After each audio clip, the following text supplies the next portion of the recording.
So that's challenge 1 done for our slow grow into Age of Sigmar 4th edition. Let's go over and let's see how our participants have gotten on.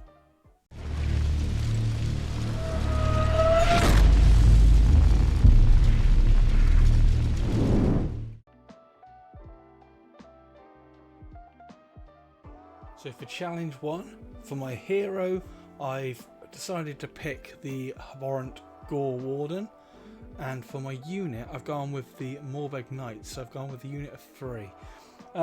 Reasons for this are mainly the hero is just a cool mini. I think it's a really, really cool pose, and it allowed me to find the theme and the colour scheme that I wanted to go with.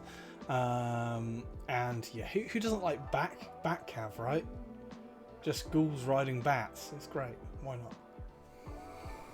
I have added a unit of Grimghast Reapers and 2 Cairn Wraiths.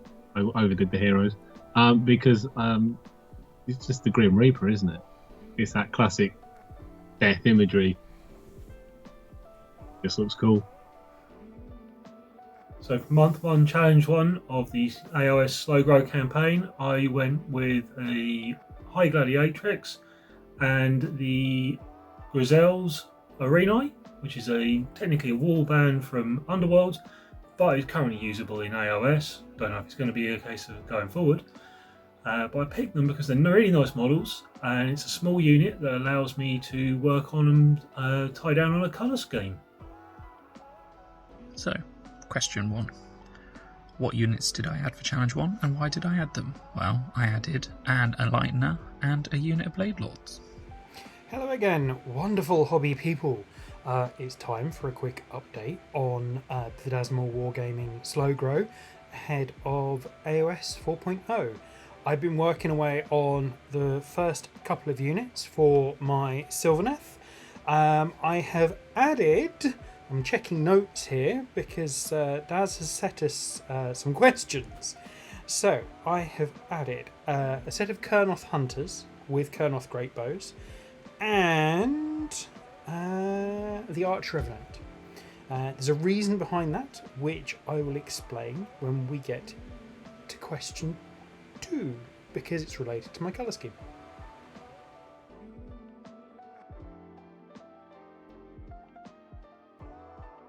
So for my colour scheme, what I went for was something along the lines of very natural colours for like the bats, go with like a browns, things like that, and very human-esque skin tones for the ghouls and stuff like that, so Caucasian skin, that sort of thing, a little bit dirtied down, and then the accent colour I've used red, so that's on all of the cloth, all of the hair, and on wing membranes and things like that. And I think that's a nice little nod back to sort of the red era of Warhammer, where a lot of things were red, where you had like, I think orcs had like axe handles that were red, and they're wood technically, but red was on everything. So it's like... well, looking at the background, I quite like the Scarlet Doom Legion. They come out of pools of blood in the battlefield, so I've actually gone for pink, but covered in blood. So not your usual blue and green ethereal ghosts. I quite like it. It's different. It's very me. Colour scheme I've actually picked for the first units and leader. I've tried to go for something a little bit darker, a little bit colder in the cold skin tones, just as something a little bit different to a lot of the other warmer skin tones that you'd see painted on a lot of these sort of units. And some gives me a chance to try out and play with some new paints and new colours. Question 2, what colour scheme did I go for? Well, because I went for some old Warhammer Fantasy elf miniatures, and these won't be the only ones in my army, I've gone for like a ghostly theme to kind of match the old aesthetic and tie them in a little bit more. So all of the new Luminef models, like the official Luminef models, I will be painting as normal. Haven't actually decided on a colour scheme for that. But any of the old miniatures I add, like the old Swordmasters and Wizard from the Island of Blood that I've done this time, will be in a ghostly theme to kind of tie them in a little bit so they don't look too odd. So question 2 was about what colour scheme did we go for? And why did we choose it? Well, I've gone with some autumnal colours, simply because I liked the idea of the Evergreen Hunt and the background behind the Evergreen Hunt army, which limits the units that I can take, hence the units that I picked. And it kind of made me think of the Wild Hunt from the Witcher books and Witcher 3. And I was thinking, oh, I could do Wild Hunt colours, and then realised that hunting season's normally autumn. So I've gone with a more autumnal colour scheme for the miniatures that I've done.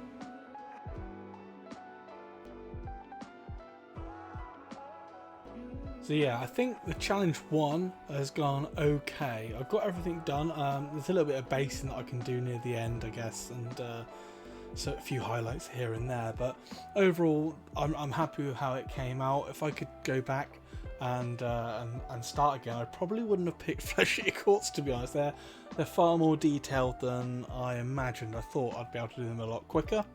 And yeah, I think it's going to be quite a difficult challenge going forward, but we'll see how we go, I guess. The first challenge was fairly easy because everything was basically the same. What did I change? I might possibly I'd rethink how I've done the basing, but it's not too bad, so I don't mind it that much. For the first month, I feel everything's gone fairly well. Colour scheme for the main elf kind of units have been worked on, tied down. The main thing I'd possibly change is, instead of painting a unit that's a warband from Underworld, I would have gone for some more stuff out of the Vanguard box, because that would then tie in more for Spear and the new Spearhead that's been introduced, and would probably been a lot more useful going forward long term. But I have very much enjoyed painting these units, and it gives me something to build from, and a good, nice little kind of display unit as well. Question 3.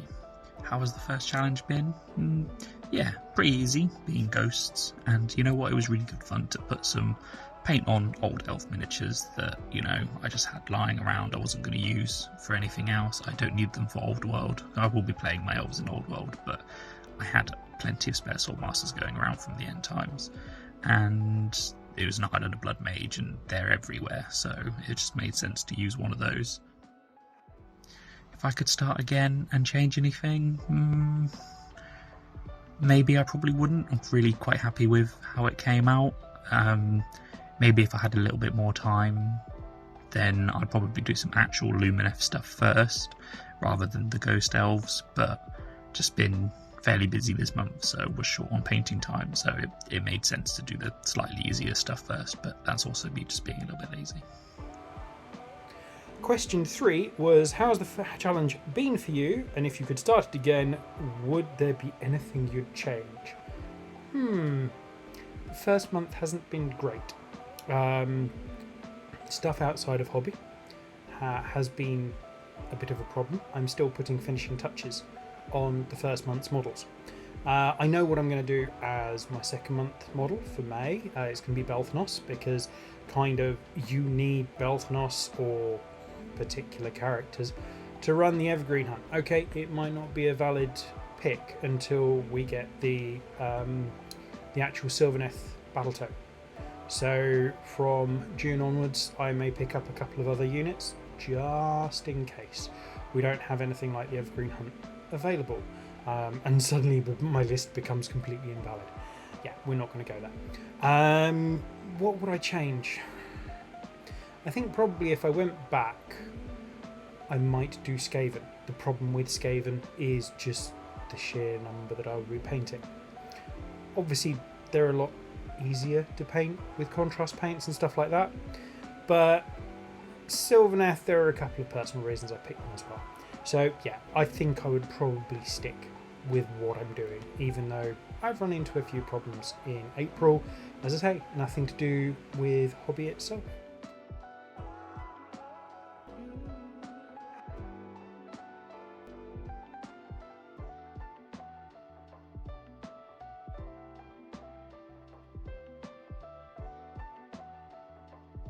Hello, Matt here from Sprues and Brews.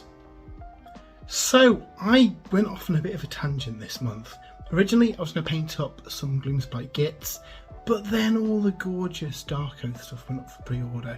So I ended up going down a Dark Oath rabbit hole. So I ended up painting some Dark Oath Savages and the limited edition Chieftain. I think I picked up at Games Day last year. And yeah, both really, really nice models because I wanted to get the kind of scheme down and ready for the new Dark Oath stuff, which is on my painting desk at the minute. So yeah, those models were really, really fun to paint, and with the new rules as well, they're really quite fun to use. So how did I paint them? Well, I tend to go for box art, so using the Two Thin Coats range, tried to replicate the box colours to give them the kind of nice kind of tribal scheme they've got. So lots of browns, lots of reds, kind of earthy colours to distinguish them from the cities of Sigmar, who've got more kind of like vibrant and bright colours. So yeah, they were really fun to work on and pretty quick to paint really too. Obviously doing a pure Dark Oath force is a bit of a horde, so I wanted a scheme that I could kind of get through quite quickly and get some paint on the models. So how have I found the challenge? Well, I mean, I've already failed at getting a Gloomspite Gits army done because I get distracted by shiny things. That's possibly going to be my downfall going into the new edition of the game as well. I might be painting some Stormcast on the horizon, hopefully. But no, I really want to get the Dark Oath done because playing some games with them, they were really, really fun. So on the painting desk next, I've got a War Shrine. That's a nice kind of like centerpiece for the army, giving things a kind of ward save as well. Then also got the Wilder Fiend to finish, and some of the horsemen too. So yeah, that's probably what we're going to be working on next.